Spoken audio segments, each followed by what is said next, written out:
안녕하세요, 여러분. 혹시 요즘 어깨가 뻐근하거나 팔을 들기가 힘들진 않으신가요? 아침에 일어나면 어깨가 묵직하고 높은 곳에 있는 물건을 꺼내려 할 때마다 찌릿한 통증이 느껴지시나요? 주사를 맞고 물리치료를 받아도 통증이 사라지지 않아 답답한 마음을 안고 계신 분들이 정말 많습니다. 병원마다 돌아다니며 이것저것 시도해봐도 나아지지 않는 어깨 때문에 잠 못 이루는 밤들을 보내고 계실 겁니다. 저 역시 그런 분들을 수없이 만나왔습니다. 어깨 통증으로 고생하시는 분들의 마음을 누구보다 잘 알고 있죠. 오늘은 돈보다 소중한 어깨, 그리고 우리가 지켜야 할 생활 습관에 대해 말씀드리려 합니다. 여러분의 어깨는 평생을 함께하는 귀한 몸이니까요. 잠시 아프다고 포기하기엔 너무나 소중한 우리 몸의 일부입니다. 어깨가 아프다는 것, 단순히 불편한 정도가 아닙니다. 어깨 통증은 일상의 모든 것을 바꿔놓죠. 아침에 옷을 갈아입는 것부터 시작해서 머리를 감고 빗질하는 것, 심지어 밤에 잠자리에서 돌아눕는 것조차 고역이 됩니다. 많은 분들이 처음엔 대수롭지 않게 여깁니다. 나이가 들면서 생기는 자연스러운 현상이라고 생각하시죠. 하지만 시간이 지날수록 통증은 더욱 심해집니다. 그제서야 병원을 찾게 되는데 이미 상당히 진행된 상태인 경우가 많습니다. 병원에서는 주사를 놓아주고 물리치료를 권합니다. 처음엔 효과가 있는 것 같아 희망을 품게 되죠. 그런데 며칠 지나면 다시 아파옵니다. 그래서 또 주사를 맞고 다른 치료를 시도합니다. 이런 일이 반복되면서 치료비는 눈덩이처럼 불어나죠. 어떤 분은 한방병원도 찾아가고 도수치료도 받아봅니다. 침도 맞아보고 추나요법도 시도해봅니다. 그런데도 근본적인 해결이 되지 않아 더욱 절망스러워합니다. 결국 많은 분들이 수백만 원을 써도 낫지 않는 경우를 경험하게 됩니다. 그렇다면 왜 이런 일이 벌어지는 걸까요? 진짜 원인을 정확히 알지 못한 채 치료를 받기 때문입니다. 어깨는 우리 몸에서 가장 복잡한 관절 중 하나입니다. 하루도 쉬지 않고 움직이는 관절이기에 단순히 주사 한 번으로 고쳐지지 않습니다. 은퇴 공무원 김선호님의 이야기를 들려드리겠습니다. 그분은 3년 전부터 어깨 통증으로 고생하기 시작했습니다. 처음엔 가벼운 뻐근함 정도였는데 점점 심해져서 팔을 들기조차 힘들어졌죠. 병원에서 엑스레이를 찍고 주사 치료를 시작했습니다. 처음 몇 번은 효과가 있는 것 같았어요. 그런데 한 달쯤 지나니까 다시 아파오기 시작했습니다. 그래서 다른 병원으로 옮겼죠. 거기서는 MRI 검사를 하고 물리치료를 받았습니다. 6개월 동안 꾸준히 다녔는데도 별다른 호전이 없었습니다. 오히려 통증은 더 심해지는 것 같았어요. 밤에 잠을 제대로 잘 수 없을 정도였습니다. 그래서 한방병원도 가보고 도수치료 전문 병원도 찾아다녔습니다. 3년 동안 병원과 한방을 전전하며 1,000만 원이 넘는 치료비를 썼습니다. 하지만 결국 팔은 20도밖에 들 수 없을 만큼 굳어버렸죠. 그분은 돈도 돈이지만 이렇게 몸이 망가져가는 게 가장 무섭다고 하셨습니다. 이런 상황에서 가장 필요한 것은 무엇일까요? 더 비싼 치료를 받는 것도 더 좋은 병원을 찾는 것도 아닙니다. 바로 원인을 정확히 파악하는 것입니다.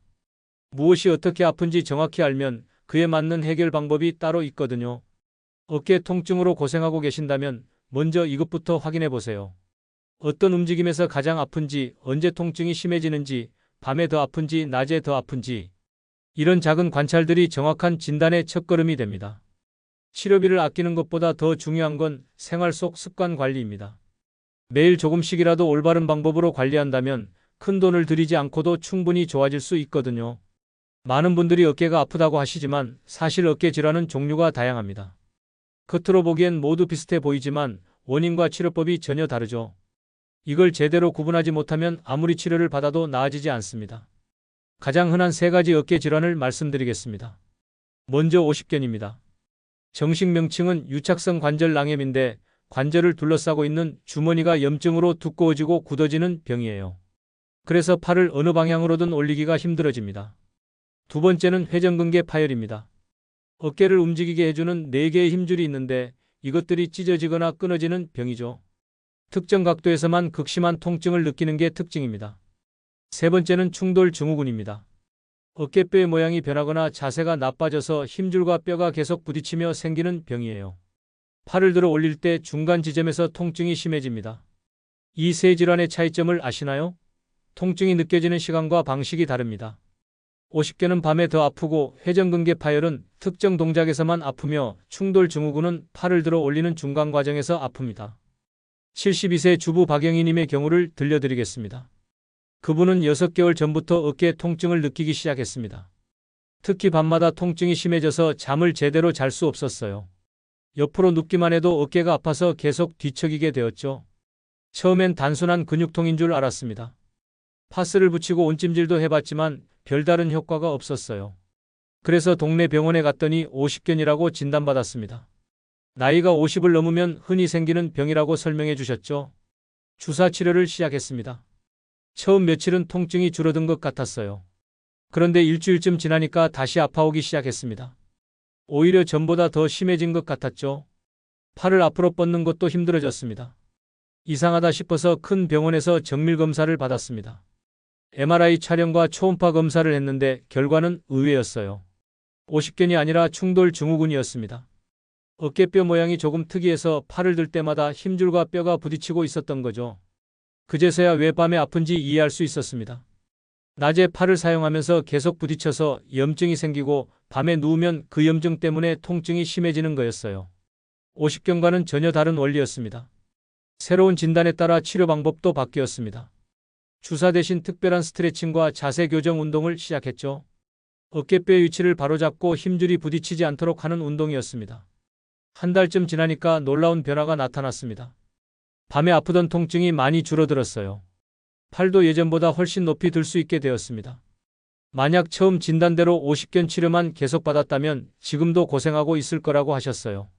비슷한 사례가 또 있습니다. 65세 택배기사 최동수 씨는 팔을 일정 각도 이상 들 수 없어서 일을 그만둘 생각까지 했습니다. 무거운 택배를 나르는 일이 도저히 불가능했거든요. 처음엔 단순히 어깨를 많이 써서 생긴 피로라고 생각했습니다. 며칠 쉬면 괜찮아질 거라고 여겼죠. 그런데 일주일이 지나도 한 달이 지나도 나아지지 않았습니다. 오히려 점점 더 아파졌어요. 병원에서 검사를 받았더니 회전근개 파열이었습니다. 오랫동안 무거운 물건을 들어 올리는 동작을 반복하면서 어깨 힘줄이 조금씩 손상되었고 결국 부분적으로 찢어진 상태였어요. 이 경우에는 찢어진 힘줄을 다시 붙여주는 치료가 필요했습니다. 수술을 고려해 볼 만큼 심한 상태였지만 다행히 운동치료와 재생주사로 호전될 수 있었습니다. 이처럼 같은 어깨 통증이라도 원인이 다르면 치료법도 완전히 달라집니다. 정확한 진단 없이는 아무리 좋은 치료를 받아도 효과를 볼 수 없죠. 그렇다면 어떻게 구분할 수 있을까요? 우선 통증의 패턴을 관찰해 보세요. 밤에 심하다면 오십견을 의심해 볼 수 있고 특정 각도에서만 심하다면 회전근개 파열 가능성이 높습니다. 팔을 들어 올리는 중간에 아프다면 충돌 증후군일 수 있어요. 병원에 갈 때는 이런 증상들을 구체적으로 기록해서 전달하면 정확한 진단에 큰 도움이 됩니다. 언제 아픈지, 어떤 동작에서 아픈지, 통증의 정도는 어떤지 자세히 설명할 수 있어야 해요. 많은 분들이 어깨가 아프면 수술이나 주사만이 유일한 해법이라고 생각합니다. 물론 심한 경우에는 의학적 치료가 필요하죠. 하지만 대부분의 어깨 질환에서 가장 효과적인 치료법은 의외로 운동입니다. 운동이라고 하면 힘들고 복잡한 것을 떠올리실 텐데 그렇지 않습니다. 올바른 원리만 알면 집에서도 충분히 할 수 있는 간단한 동작들이에요. 가장 중요한 건 정확한 방법으로 꾸준히 하는 것입니다. 어깨 운동의 기본 원칙은 이렇습니다. 스트레칭은 견딜 수 있을 만큼 아프게 해야 효과가 있어요. 하지만 근력 운동은 절대로 아프면 안 됩니다. 이 차이를 명확히 구분해야 해요. 스트레칭을 할 때는 어깨 관절의 움직임 범위를 늘리는 게 목적입니다. 굳어진 관절랑을 조금씩 늘려주는 거죠. 그러려면 어느 정도 당기는 느낌이 있어야 해요. 하지만 참을 수 없을 정도로 아프면 오히려 역효과가 납니다. 반대로 근력 운동을 할 때는 통증이 전혀 없어야 합니다. 약해진 근육을 강화하는 게 목적이니까 아픈 상태에서 억지로 힘을 쓰면 더 큰 손상을 입을 수 있어요. 70세 미용사 오정자님의 이야기를 들려드리겠습니다. 그분은 40년 넘게 미용실을 운영해 오셨는데 3년 전부터 어깨 통증 때문에 가위질하기가 힘들어졌습니다. 하루 종일 팔을 들고 손님 머리를 자르는 일이 고역이 되었죠. 처음엔 파스를 붙이고 참으면서 일했습니다. 생계를 위해서는 어쩔 수 없었거든요. 그런데 점점 통증이 심해져서 가위를 제대로 쥘 수도 없게 되었어요. 손님들에게 미안한 마음뿐이었습니다. 병원에서는 오십견과 회전근개 손상이 함께 있다고 했습니다. 오랫동안 같은 자세로 일하면서 어깨에 무리가 많이 갔던 거죠. 의사는 수술을 권했지만 나이도 있고 회복 기간이 길어서 망설여졌습니다. 그러던 중 지인의 소개로 운동치료를 알게 되었습니다. 처음엔 반신반의했어요. 주사도 효과가 없었는데 운동으로 나을 수 있을까 싶었거든요. 하지만 다른 방법이 없어서 시작하게 되었습니다. 첫 번째로 배운 건 우산 스트레칭이었습니다. 긴 우산을 양손으로 잡고 머리 위로 올렸다 내리는 동작이에요. 처음에는 팔이 어깨 높이까지밖에 안 올라갔습니다. 그래도 포기하지 않고 매일 조금씩 범위를 늘려갔어요. 두 번째는 천사 날개 운동이었습니다. 벽에 등을 대고 서서 팔을 천사 날개 모양으로 위아래로 움직이는 거였어요. 이 운동은 어깨뼈 주변 근육을 강화하는 효과가 있었습니다. 매일 아침 미용실 문을 열기 전에 30분씩 운동했습니다. 처음 일주일은 별다른 변화를 못 느꼈어요. 오히려 운동 후에 더 아픈 것 같기도 했습니다. 그래도 꾸준히 계속했죠. 2주째부터 조금씩 변화가 나타나기 시작했습니다. 팔을 올리는 범위가 조금씩 늘어났어요. 가위질할 때도 전보다 편해진 느낌이었습니다. 이 작은 변화가 큰 희망이 되었어요. 한 달이 지나니까 확실한 개선을 느낄 수 있었습니다. 하루 종일 일해도 예전만큼 피곤하지 않았어요. 어깨도 훨씬 가볍게 느껴졌습니다. 손님들도 선생님이 예전보다 편해 보인다고 말씀해 주셨어요. 6개월 후에는 거의 정상에 가깝게 회복되었습니다. 지금은 다시 손님 머리를 자유롭게 자를 수 있게 되었어요. 무엇보다 밤에 통증 때문에 잠 못 이루는 일이 없어진 게 가장 좋았습니다. 그분은 수술하지 않고도 이렇게 좋아질 수 있다는 걸 진작 알았다면 훨씬 덜 고생했을 텐데라고 하셨어요. 지금도 매일 아침 운동을 빼먹지 않으신다고 합니다. 어깨는 360도 전 방향으로 움직이는 특별한 관절입니다. 따라서 한 방향만 운동해서는 효과가 제한적이에요. 앞, 뒤, 옆, 위 모든 방향으로 골고루 스트레칭하고 근력을 키워야 합니다. 운동할 때 가장 중요한 건 무리하지 않는 것입니다. 빨리 좋아지고 싶은 마음에 과도하게 하면 오히려 악화될 수 있어요. 조금씩 꾸준히 하는 게 가장 확실한 방법입니다. 하루 3번, 15분씩만 시간을 정해서 운동을 생활화해 보세요. 아침에 일어나서 점심 후에 저녁에 잠들기 전에 하는 게 좋습니다. 시간을 정해 놓으면 습관으로 만들기가 쉬워져요. 운동 전후로 아픈 정도를 10점 만점으로 기록해 보세요. 오늘은 7점이었는데 일주일 후에 5점이 되었다면 분명히 좋아지고 있는 겁니다. 이런 변화가 눈에 보이면 동기부여가 되어서 더 꾸준히 할 수 있어요. 운동을 시작할 때 가장 큰 장벽은 의심입니다. 정말로 나을 수 있을까? 이 운동이 효과가 있을까? 이런 생각들이 머릿속을 맴돌죠. 특히 오랫동안 아팠던 분들일수록 회의적인 마음이 클 수밖에 없어요. 하지만 제대로 된 운동을 꾸준히 실천하면 생각보다 빠르게 변화를 느낄 수 있습니다. 개인차는 있지만 대부분 2주 정도면 눈에 띄는 개선이 나타나요. 이 작은 변화가 큰 희망의 출발점이 됩니다. 2주라는 시간이 왜 중요한지 설명해 드리겠습니다. 우리 몸의 조직이 회복되는 데는 일정한 시간이 필요해요. 염증이 가라앉고 굳어진 관절이 부드러워지고 약해진 근육이 강해지는 과정 말이죠. 이런 변화들이 체감될 만큼 누적되려면 최소 2주는 걸려요. 팔이 전혀 올라가지 않던 분이 120도 이상 올릴 수 있게 되고 밤마다 아파서 잠 못 이루던 분이 푹 잘 수 있게 됩니다. 심지어 MRI 촬영에서 관절낭이 얇아지고 염증이 줄어든 모습이 확인되기도 해요. 67세 퇴직교사 윤재민님의 경우를 들려드리겠습니다. 그분은 은퇴 후 취미로 탁구를 시작하려고 했는데 어깨 통증 때문에 라켓을 제대로 들 수 없었습니다. 팔이 15도밖에 올라가지 않았거든요. 병원에서는 심한 오십견이라고 진단했습니다. 관절낭이 심하게 굳어서 수술을 고려해봐야 한다고 했어요. 하지만 그분은 수술보다는 다른 방법을 찾고 싶어 했습니다. 나이가 있어서 수술 후 회복이 걱정되었거든요. 운동치료를 시작한 첫 주는 정말 힘들었습니다. 조금만 움직여도 아팠고 운동 후에는 오히려 더 뻐근한 느낌이었어요. 정말 이게 맞나? 하는 의심이 들었지만 포기하지 않기로 했습니다. 매일 아침 6시에 일어나서 1시간씩 운동했습니다. 벽 미끄러뜨리기, 수건 스트레칭, 진자 운동 등 다양한 동작을 반복했어요. 처음엔 범위가 정말 작았지만 매일 조금씩이라도 늘려가려고 노력했습니다. 일주일째 되는 날 작은 변화를 느꼈습니다. 팔을 올릴 때 저항감이 조금 줄어든 것 같았어요. 각도로 따지면 20도 정도였지만 5도가 늘어난 거였습니다. 작은 변화지만 희망이 생겼죠. 2주째부터는 변화가 가속화되었습니다. 팔을 올리는 범위가 눈에 띄게 늘어났어요. 30도, 45도, 60도. 매일매일 조금씩 더 올라갔습니다. 통증도 확실히 줄어들었어요. 2주 후에 측정해보니 120도까지 올릴 수 있게 되었습니다. 15도에서 120도까지 무려 105도나 늘어난 거예요. 그분은 믿을 수 없다며 눈물을 흘리셨습니다. 가장 기뻤던 순간은 아내에게 설거지를 도와줄 수 있게 되었을 때였습니다. 오랫동안 아내 혼자 집안일을 다 해와서 미안한 마음이 컸는데 다시 도움을 줄 수 있게 된 거죠. 이렇게 간단한 일상이 이렇게 소중한 줄 몰랐다고 하셨어요. 한 달 후에는 거의 정상 범위까지 회복되었습니다. 탁구도 다시 시작할 수 있게 되었어요. 지금은 동네 탁구 동호회에서 활발하게 활동하고 계십니다. 또 다른 사례도 있습니다. 58세 간병인 이순희님은 환자를 돌보는 일 때문에 어깨와 목이 심하게 아팠습니다. 무거운 환자를 들어 올리고 하루 종일 구부정한 자세로 일하다 보니 어깨가 완전히 굳어버렸어요.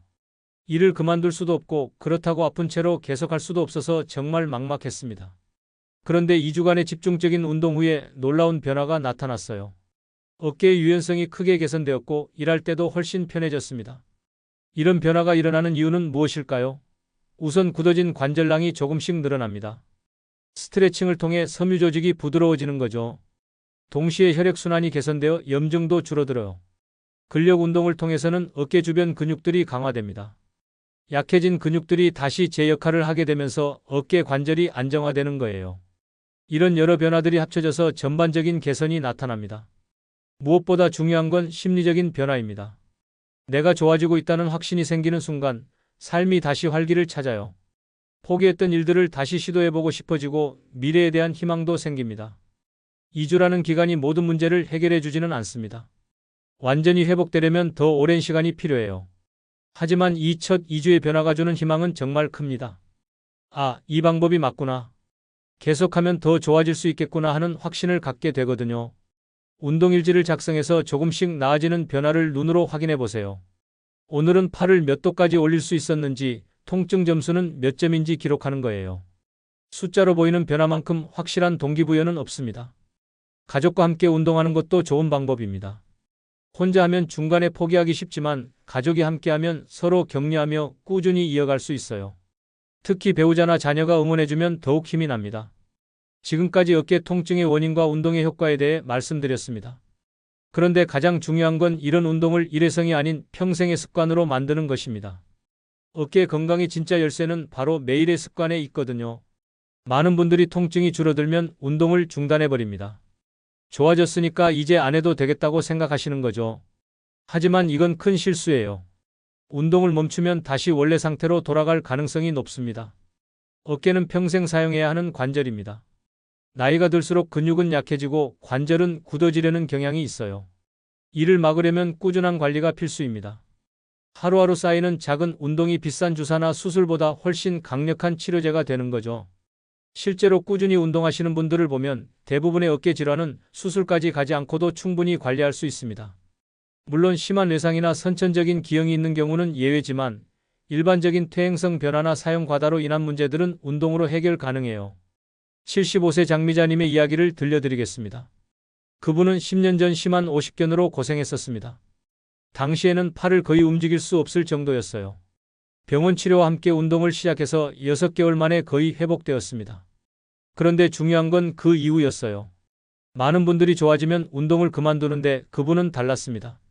매일 아침 노인복지관에 나가서 어깨 운동을 빼먹지 않았어요.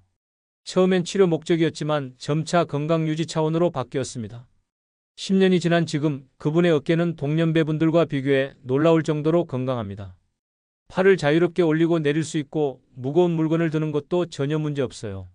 심지어 요가 동작까지 할 수 있을 정도입니다. 같은 나이에 다른 분들이 어깨 아프다고 하소연할 때 그분은 운동을 해보라고 권합니다. 실제로 그분의 권유로 운동을 시작한 분들 중 많은 분이 좋아지셨어요. 살아있는 증거인 셈이죠. 그분에게 비결을 물어보면 항상 같은 답을 하십니다. 특별한 건 없어요. 그냥 매일 조금씩 꾸준히 한 것뿐이에요. 정말 단순한 말이지만 이만큼 어려운 것도 없습니다. 습관을 만드는 가장 좋은 방법은 기존 생활 패턴에 끼워 넣는 것입니다. 완전히 새로운 시간을 만들려고 하면 작심삼일로 끝나기 쉬워요. 하지만 이미 하고 있는 일과 연결하면 자연스럽게 습관이 됩니다. 예를 들어 TV 뉴스를 보기 전에 5분간 스트레칭을 한다든지 이를 닫기 전에 어깨 운동을 한다든지 하는 식으로 말이에요. 이렇게 하면 따로 시간을 내려고 애쓰지 않아도 자동으로 운동하게 됩니다. 직장인이신 분들은 점심시간을 활용해 보세요. 식사 후 10분 정도만 투자해도 충분합니다. 사무실 책상에서도 할 수 있는 간단한 동작들이 많아요. 어깨 돌리기, 목 스트레칭, 견갑골 모으기 등은 앉아서도 할 수 있습니다. 집안일을 할 때도 틈틈이 어깨 열기 동작을 넣어보세요. 빨래를 널거나 설거지를 할 때 의식적으로 어깨를 크게 움직이는 거예요. 일상생활 자체가 운동이 되는 셈입니다. 가장 중요한 건 완벽을 추구하지 않는 것입니다. 하루 빼먹었다고 포기하지 마세요. 일주일에 5일만 해도 충분합니다. 한 번에 30분 하는 것보다 매일 5분씩 하는 게 훨씬 효과적이에요. 운동의 강도도 체감할 수 있을 정도면 됩니다. 숨이 차거나 땀이 날 정도로 할 필요는 없어요. 어깨가 시원해지는 느낌이 들 정도면 충분합니다. 무리하면 오히려 부상의 위험이 있으니까요. 계절이 바뀌어도 꾸준히 유지하는 게 중요합니다. 여름에는 더워서, 겨울에는 추워서 운동을 건너뛰기 쉬운데 이럴 때일수록 더 신경 써야 해요. 날씨 때문에 활동량이 줄어들면 어깨가 더 굳어지거든요. 나이가 들어도 포기하지 마세요. 70대, 80대가 되어도 운동은 효과가 있습니다. 다만 강도를 조절하고 안전에 더 신경 써야 해요. 무엇보다 꾸준함이 가장 중요합니다. 어깨는 정말 평생을 함께하는 소중한 관절입니다. 젊었을 때는 대수롭지 않게 여기기 쉽지만 한번 아프기 시작하면 삶의 질이 크게 떨어져요. 그렇게 되기 전에 미리미리 관리하는 게 가장 현명한 방법입니다. 조금 불편하다고 해서 바로 병원부터 찾지 마세요. 물론 심한 경우에는 의학적 치료가 필요하지만 대부분은 생활습관 개선만으로도 충분히 예방하고 관리할 수 있어요. 오늘부터라도 작은 변화를 시작해보세요. 아침에 일어나서 어깨를 크게 돌려보거나 잠들기 전에 간단한 스트레칭을 해보는 거예요. 이런 작은 습관들이 모여서 평생 건강한 어깨를 만들어줄 겁니다. 오늘 말씀드린 내용을 정리해 보겠습니다. 어깨 통증은 돈보다는 올바른 습관으로 해결할 수 있다는 점을 기억해 주세요. 비싼 치료비를 들이기 전에 먼저 정확한 진단부터 받아보시고 그에 맞는 운동을 꾸준히 실천해 보시기 바랍니다. 정확한 진단, 올바른 운동, 그리고 매일의 실천. 이 세 가지가 모이면 어깨는 분명히 다시 건강해집니다. 2주만 꾸준히 해보셔도 놀라운 변화를 경험하실 수 있을 거예요. 무엇보다 포기하지 마시기 바랍니다. 나이가 들었다고 오래 아팠다고 해서 좋아질 수 없는 건 아닙니다. 지금이라도 시작하면 분명히 달라질 수 있어요. 우리의 어깨는 정말 귀한 몸입니다. 평생을 함께해야 할 소중한 동반자죠. 오늘부터 작은 습관으로 여러분의 어깨를 꼭 지켜내시기 바랍니다. 건강한 어깨로 활기찬 노후를 보내실 수 있도록 응원하겠습니다.